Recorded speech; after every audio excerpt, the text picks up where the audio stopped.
Imagine a single habit so powerful that it has the potential to transform every aspect of your life. In a world where things are evolving at an increasingly rapid speed, and we're often bombarded with messages of instant gratification and overnight success, it's easy to overlook the true path to achievement. We're often tempted by quick fixes and flashy solutions, but true growth comes from something deeper. As said by the famous British professor and author C.S. Lewis, you can't go back and change the beginning, but you can start where you are and change the ending. The solution is not flashy or complicated. It's about consistency, about showing up every day and putting in the work. So, what exactly is this game-changing habit? How does it work? And how can you start incorporating it into your own life? Before you roll your eyes and dismiss it as just another self-help cliche, hear me out. Setting goals isn't about creating a to-do list or jotting down some vague aspirations. It's about charting a course for your life, defining what success looks like to you, and taking intentional steps to get there. Nowadays, we all want results and we all want them now. However, what we forget is that results often take time to show. If you were to go to the gym today, work out, come back and look in the mirror, what would you see? Nothing, right? And if you were to go to the gym the next day and you came back to look in the mirror, again you would see nothing. Clearly there are no results. Going to the gym and working out seems to be ineffective. So what do? You quit. But was working out really a waste of time? It's just that the results never seem to come quickly enough for us, and that's why we give up. Was the effort wasted? Of course not. Even if the results weren't yet visible, it didn't mean the work was ineffective. The work was just stored. Too often we convince ourselves that big results require massive action. We overestimate the importance of one defining moment and underestimate the value of making small improvements on a daily basis. Big results are the product of small daily actions, not once-in-a-lifetime moments.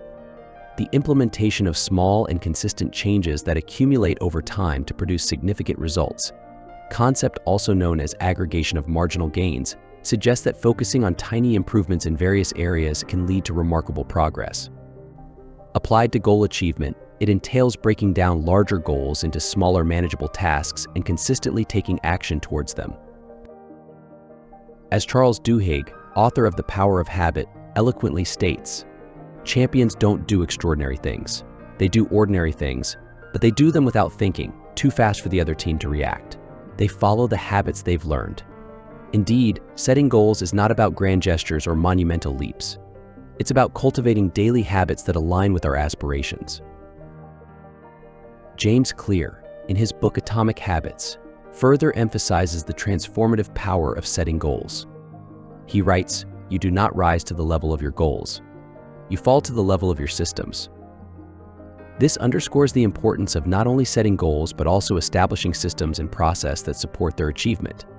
It's about creating an environment conducive to success, where every action moves us closer to our objectives. Unfortunately, there's also a dark side to all of this. Because results take time to show, it also becomes easy to let bad decisions slide. If you skip the gym and eat an unhealthy meal today, you're not going to wake up fat tomorrow. If you decide to mindlessly watch TV, instead of reading 5 pages of a book, you won't suddenly turn stupid. And if you decide to spend some of your money on new clothes, even if you don't need them, you're still not poor. What's the difference between eating vegetables for lunch or eating a burger and fries? Not a whole lot on any given day. Your body looks basically the same in the mirror at the end of the night, and the scale hasn't really changed. But it's only when you compound those choices over 2 years, 5 years, or even 10 years, that's when you finally realize, wow, those daily choices actually really mattered. That's when the value of good decisions and the cost of bad ones becomes strikingly apparent. When we repeat poor decisions and rationalize little excuses, day after day, our small choices compound into toxic results. It's the accumulation of many missteps that eventually leads to a problem. The process matters more than the results. You are basically built from your daily routine, and the results are nothing more than byproduct. Even if the results of your decisions are not yet visible, when you give them enough time, they will eventually show. Don't forget, small steps in the right direction lead to remarkable results over time. At the same time, small steps in the wrong direction eventually lead to undesired outcome. Which direction you take is up to you.